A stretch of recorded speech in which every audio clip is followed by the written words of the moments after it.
right, welcome back to puzzle number 2. Now I'm starting here because I realize the puzzles aren't in strictly linear order, so I'm going to do them in order by their name on here. So for the videos, they're going to be titled by the number that you see if you slow hover over here. So this is going to be puzzle B1. I'm just going to do these in alphabetical order. I think probably, so let's try that. So we're going to do B1 next. But just so you see where on earth I'm getting these names from. Okay, so we've got another cube. Yeah, this is a cube, but we've pulled the faces out. Okay, what are the boxes? Okay, are the boxes the faces of the cube? That's what I would guess, but maybe not. 3, 4, 5, and 6. Okay, it does look like the boxes are the faces of the cube. Okay, so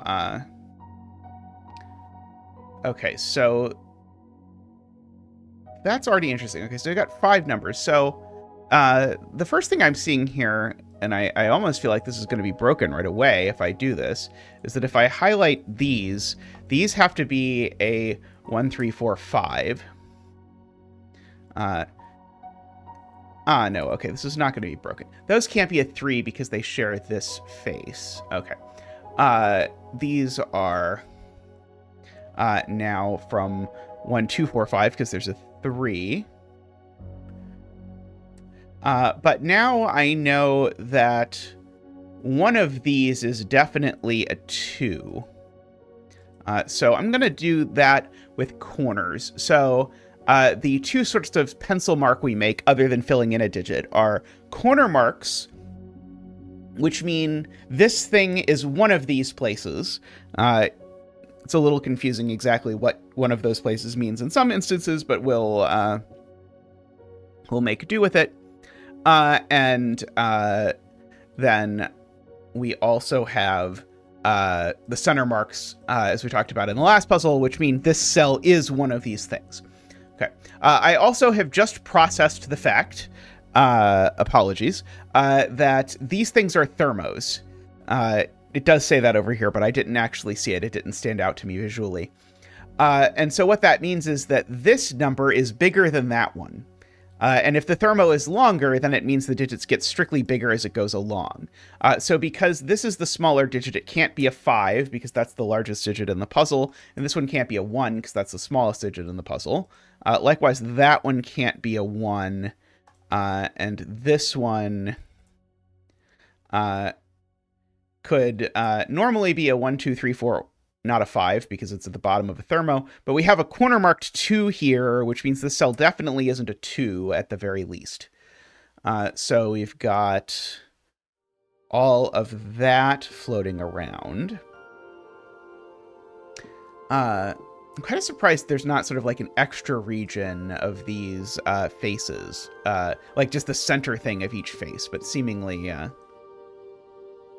that's right. There's this box check that will let me highlight the boxes. And so I can see that, yes, indeed, what this is telling me is each of these faces is only in one box. So the yellow box is all of these. That's very bizarre. Okay. All right, so I've got this face where I need to put a 2 in one of those places. I need to put a 5 somewhere. I've only got 2 little thermos. Let's see, if that's a 4, that's a 5. Okay, so... Okay, I know this isn't a 2, this yellow cell here, at least. What else am I meant to see here? I feel like maybe I'm supposed to notice something global here about how it works when I have all of these cells. Like, you'd never have this in a normal Sudoku puzzle, like in a two-dimensional Sudoku puzzle. I don't think you'd ever have regions where some cells are only in one region. And I'm curious if I'm supposed to think about, like, does it immediately mean that, like, is it possible that these things are both 3, or is there a reason why they can't both be 3 that would be apparent if I thought about this deeply enough?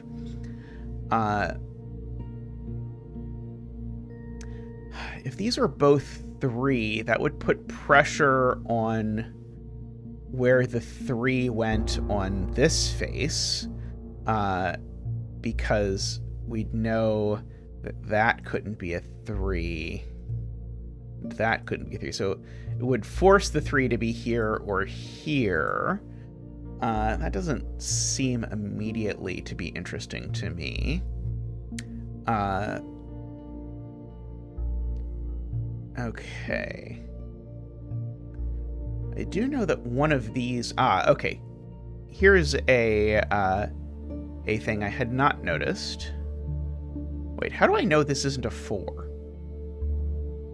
I had marked that as not being 4, but I don't think that's actually true. I think this can be a 4. It's not on a thermo or anything.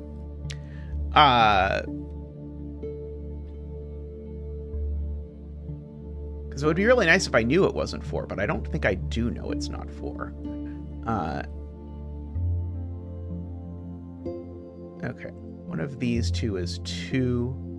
So this isn't 2, and neither of these are 2.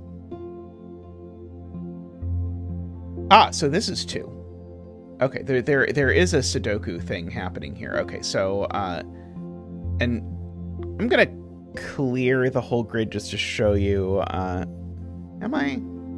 Maybe that's unnecessary, but, basically, what I'm saying is that the 2 on this face is here, so if I rotate around, that means that this cell can't be a 2, because we know that there's a 2 in one of these 2 cells. So the 2 on this face, oh, sorry, and neither of these can be 2 either. So now something has to be 2 on this face, but it can only be that one. So there's this sort of weird way that this 2 has gotten juggled around the face. And I presume the same thing is going to happen with the 3. If I now look at this face, I know those aren't 3. And I know...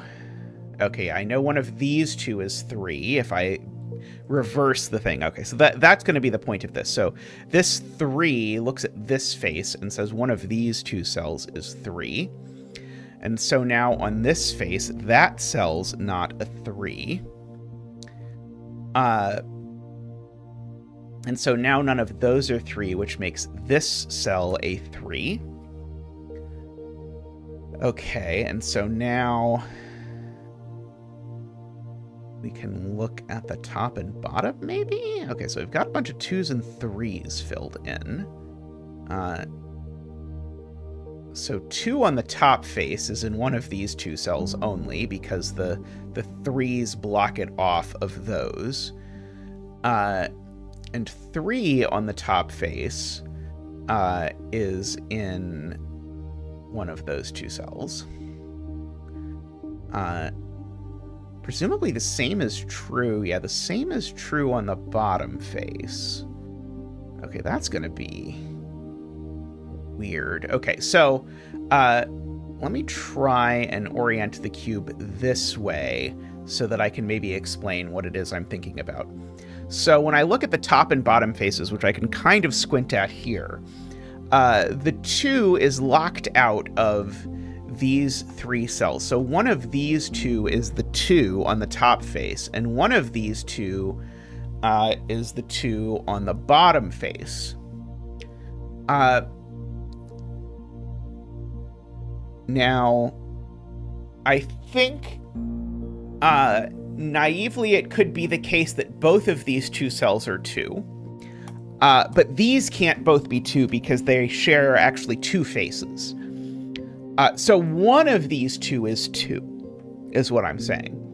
However, I'm going to make exactly the same argument for 3.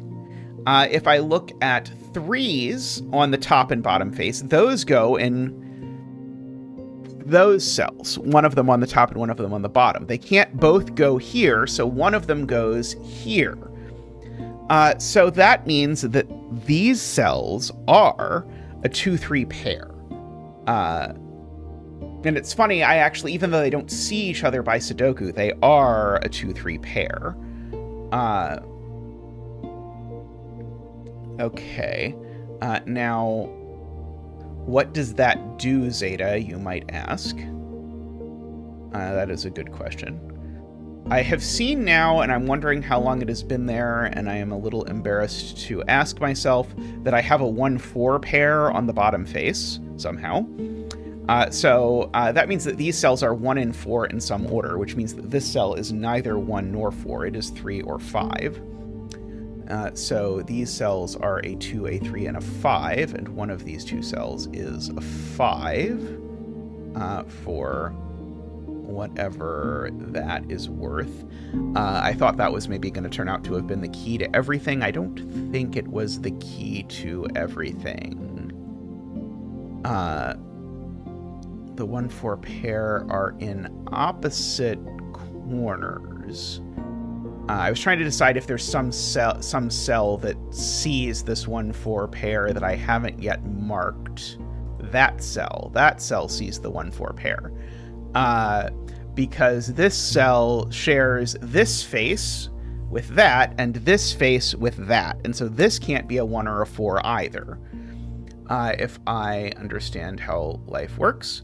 So that has made these two a 3-5 pair, if I have done the math correctly here. And so that 3-5 pair has made that cell a 4, which makes that a 1, if I am doing this correctly. And now that makes this cell, because it is on the face with a 1, that makes it a 4, which makes that a 5. And so now looking at that cell now is a 3 and a 2. And now I should be able to just fill in everything and hope that I have not screwed this up. So this is now a 2. I guess my corner mark told me that. So that's now a 3. That's now a 5. And this is now a 1. There we go. Okay. I was a little bit afraid that I had screwed this one up. That one was tricky to sort of get my head around. I suspect I'm going to get better at visualizing this as we go, but that was hard for me to sort of just visually think about exactly what was happening. The way the regions... So the most un-Sudoku thing about this is the way the regions entwine is very different than the way regions entwine in a two-dimensional thing, which is quite interesting. Okay, let's go back to the menu. And... next puzzle.